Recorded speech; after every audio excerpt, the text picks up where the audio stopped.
ከዚህ በፊት እንዲህ ብላችሁ አስባችሁ ታውቃላችሁ? እኔ ገንዘብ የማላገኘው ደሞዜ ስለሚያንስ ነው፣ ወይም ደግሞ የተወለድኩት ድሃ ከሆነ ቤተሰብ ነው ህይወት ያልተቀየረው ብላችሁ አስባችሁ ታውቃላችሁ? ደግሞም ጠይቁ።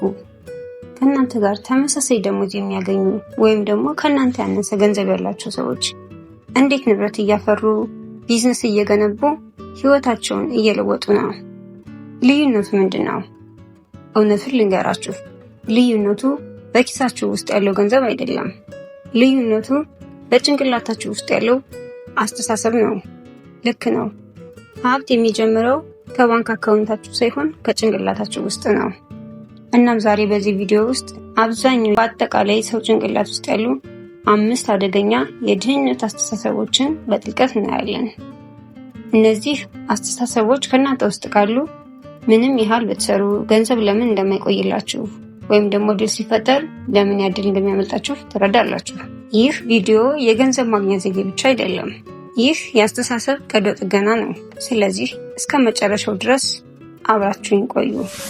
አዳዲሶች ካላችሁ ቻናላችን ሰብስክራይብ በማድረግ የቻናላችን ቤተሰብ ይሁኑ። ወደ ዋናው ሀሳብ አብረን እንሂድ። የመጀመሪያው ነጥባን የተጎጂነት አስተሳሰብ ሁልጊዜ ሌላ ሰውን መውቀስ ነው። የመጀመሪያውና በጣም አደገኛው የድህነት አስተሳሰብ የተጎጂነትን አስተሳሰብ ነው። ይህ ማለት በህይወታችሁ ውስጥ የሚያጋጥሟችሁን መጥፎ ነገሮች ሁሉ ምክንያት ራስ ላይ ፈልጉ ከማየት ውጭ ወደ ውጭ ፈልጋችሁ በሌላ ሰው ወይም ደግሞ ሁኔታ ላይ መጣል ነው።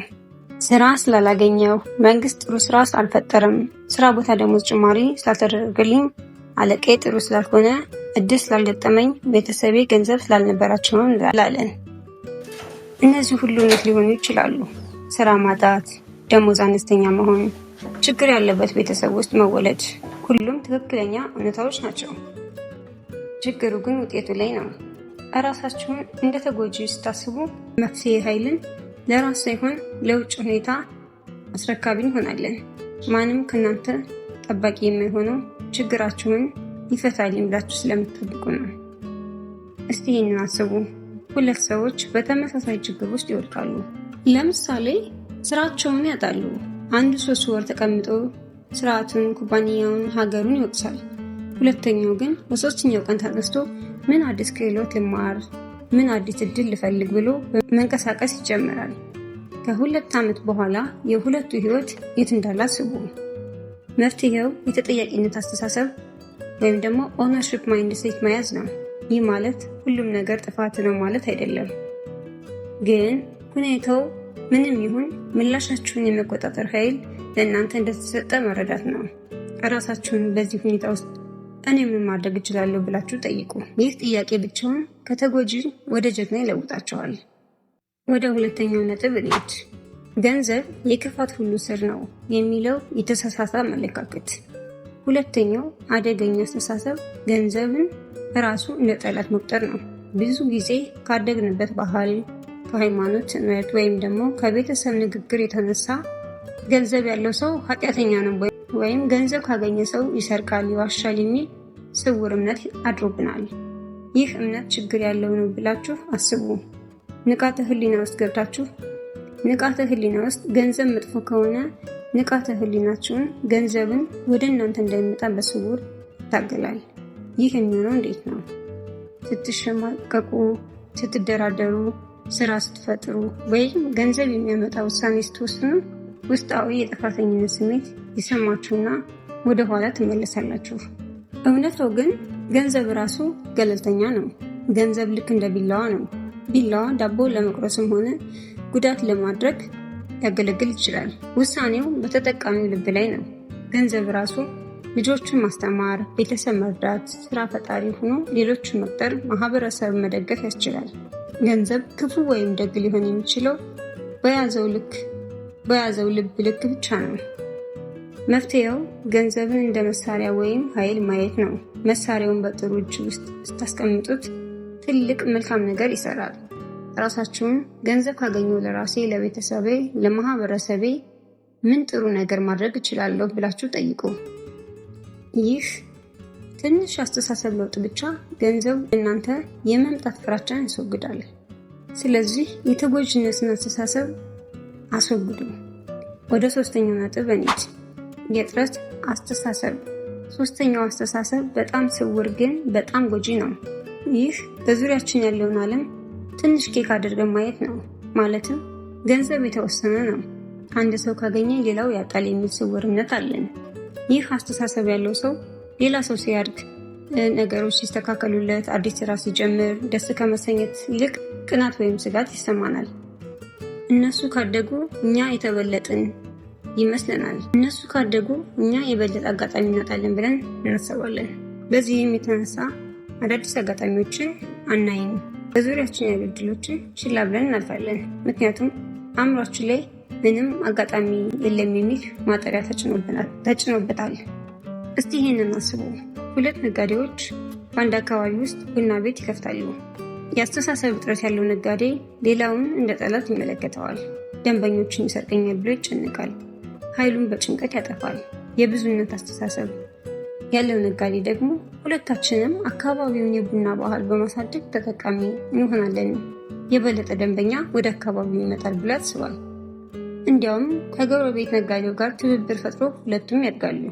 መፍትሄው ዓለም ማለቂያ የሌለው የፈጠራና የእድል ውቅያኖስ እንደሆነች መረዳት ነው። ገንዘብ አይታተምም ብላችሁ አትደራደሩ። ገንዘብ ዘወትር በአዲስ መንገድ እየተፈጠረ ነው። በአዲስ ቢዝነስ፣ በአዲስ አገልግሎት፣ በአዲስ ችግር መፍታት። ራሳችሁን ሌላ ሰው ስኬታማ ሲሆን ለራሴ ስኬት ምን ትምህርት ማግኘት እችላለሁ ብላችሁ ጠይቁ። ከቅናት ወደ ትምህርት ተሸጋገሩ። ነጥብ 4 ለአጭር ጊዜ እርካታ ነገ መስዋዕት ማድረግ።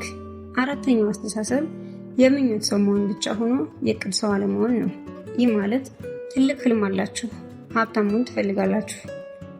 ነገር ግን በየዕለት ውሳኔዎቻችሁ ውስጥ ያንን ህልም የሚያጠናክር ምንም እርምጃ አትወስዱም። ለአጭር ጊዜ ደስታ ስትሉ የነገ ራሳችሁን መስዋዕት ታደርጋላችሁ። ይህ በተጨባጭ ምን ይመስላል? ደሞዝ እንደተከፈለ ወዲያውኑ ገንዘቡ ላይ ኪራይ ወይም ኑሮ ላይ ብቻ ሳይሆን ትንሽ ገንዘብ ቆጥቤ ወይም ኢንቨስት ላድርግ ብዬ ስታስቡ እንዴ ህይወት አንድ ጊዜ ነው የሚኖረው እንዝናና ብላችሁ ያንን ገንዘብ ሙሉ ሳታስቀሩ ወጪዎች ማዋላችሁ ነው። ወይም ደግሞ የስራ ዕድል ትልቅ ስልጠና ወይም ትምህርት ይፈልጋል። ግን ያንን ጊዜ ወስዶ ትምህርት ላይ ከመዋል በጨዋታ ወይም በመዝናኛ ብቻ ማጥፋት ነው። የገንዘብ ነፃነት ያገኙ ሰዎች ትልልቅ ሚስጥር፣ ብዙዎቻቸው በአጭር ጊዜ ውስጥ ትንሽ ህመም ተቀብለው በረጅም ጊዜ ትልቅ ደስታ ገንብተዋል። ትንሽ ገንዘብ ቆጥቦ በኢንቨስትመንት ላይ ማድረግ ወይም ደግሞ ተጨማሪ ስልጠና ላይ ጊዜ ማጥፋት ወይም ትንሽ ችግር ተቀብለው አዲስ ስራ ጀምረው በህይወታቸው ውስጥ ትልቅ ለውጥ አምጥተዋል። መፍትሄው የዘገየ እርካታ ክለቱን መገንባት ነው። ትንሽ ውሳኔዎችን ስታደርጉ ራሳችሁን ይህ ውሳኔ ከ5 ዓመት በኋላ ያለው ህይወቴን የሚያግዘኝ ነው ወይስ የሚያጎድለኝ ብላችሁ ጠይቁ። ትልቅ ህልም ብቻ ሳይሆን ትንሽ የዕለት ተዕለት ልማድ ገንቡ። ለምሳሌ ከደሞዛችሁ ላይ ትንሽ ብትሆንም እንኳን መደበኛ የመቆጠብ ልማድን ማዳበር ጀምሩ። ነጥብ 5 ገንዘብን ወጪ ላይ ብቻ ማተኮር ሳይሆን በእውቀት ላይ ኢንቨስት ማድረግ። የመጨረሻውና በጣም ወሳኙ የድህነት አስተሳሰብ ገንዘብን ወደ ውጭ ብቻ ወይም ደግሞ ወጪ እያፈሰሱ ወደ ራስ እውቀት ክህሎት ማፍሰስ መተው ነው። ብዙ ሰዎች በህይወታቸው ውስጥ ገንዘብ ካገኙ በኋላ የመጀመሪያ ስራቸው ልብስ፣ ስልክ ወይም ማራኪ የሚመስል ነገር ላይ ማዋል ነው። ማንም ላያገለግላቸው በሚያስችል ደረጃ ላይ ብዙ ገንዘብ ያፈሳሉ። ጥሩ ሆኖ እንዲታይ ለማድረግ ብቻ። በዚህ ውስጥ ችግር ያለው ልብስ መልበስ ወይም ራስን ማስዋብ አይደለም። ችግሩ ራስን ማሻሻል የሚያስችል እውቀት፣ ክህሎት፣ መረብ ወይም ደግሞ ኔትወርክ ላይ ምንም ኢንቨስት አለማድረግ መቻል ነው። ውጤቱ ግን ምንድን ነው? ገንዘቡን ካገኙ በኋላ በፍጥነት ይጠፋሉ። ምክንያቱም ገንዘቡን ያመጣው ክህሎት ራሱ አልጎለበተም። ገንዘብ ሲባክን ደግሞ የነበሩበት ድህነት ይመለሳሉ። ግን ሀብታም ማህበረሰብ ውስጥ ያለ ልማድ ስንመለከት ገንዘብ ካገኙ በኋላ የመጀመሪያ ስራቸው መጽሐፍ መግዛት፣ ስልጠና መካፈል፣ ልምድ ካላቸው ሰዎች ጋር ጊዜ ማጥፋት፣ አዲስ ክህሎትን መገንባት ነው። ይህ ማለት ገንዘብን ወደ ራስ ማሳደግ ኢንቨስት ማድረግ ነው። ይህ ደግሞ ወደፊት የበለጠ ገንዘብ የማምጣት ችሎታ ይገነባላችኋል። መፍትሄው ቀላል ነው። ከገንዘባችሁ ትንሽ ክፍልፋይ ወስዳችሁ በራሳችሁ ላይ ኢንቨስት አድርጉ። መጽሐፍ አንብቡ፣ ኮርስ ተመዝገቡ፣ ልምድ ካላቸው ሰዎች ጋር ትውውቅ ፍጠሩ። ራሳችሁ ላይ ኢንቨስት ስታደርጉ ውጤቱ ማንም ሊደርስበት የማይችል ንብረት ነው። ክህሎታችሁ፣ እውቀታችሁ፣ አስተሳሰባችሁ ከእናንተ ጋር ለዘላለም ይኖራል።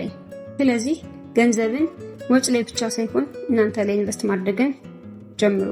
እስቲ የተጎጂነትን አስተሳሰብ በተጠያቂነት እንተካ። እስቲ ገንዘብን እንደ ጠላት ማየት አቁሙ። እንደ መሳሪያ እዩት። እጥረት ላይ ብቻ ማተኮርን ትታችሁ የብዙነት አስተሳሰብን ያዙ።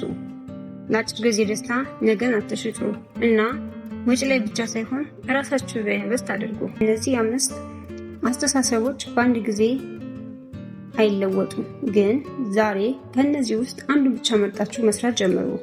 ትንሹ የአስተሳሰብ ለውጥ ትልቅ የህይወት ለውጥን ያመጣል። ብልጽግና የሚጀምረው ከጭንቅላታችሁ ውስጥ ነው። ጭንቅላታችሁን ካሳደጋችሁ ኪሳችሁን ተከትሎ ያድጋል። አሁን የእናንተ ተራ ነው።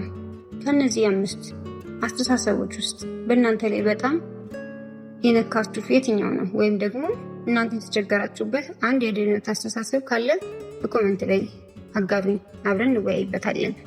ለቻናላችን አዳዲስ ሰዎች ካላችሁ በቀጣይ ቪዲዮ እንዲደርሳችሁ ሰብስክራይብ በማድረግ የቤተሰባችን አባል ሁኑ። በሚቀጥለው ቪዲዮ እስክንገናኝ አስተሳሰባችሁን ቀይሩ፣ ህይወታችሁ ይቀየራል። ሰላም ቆዩ።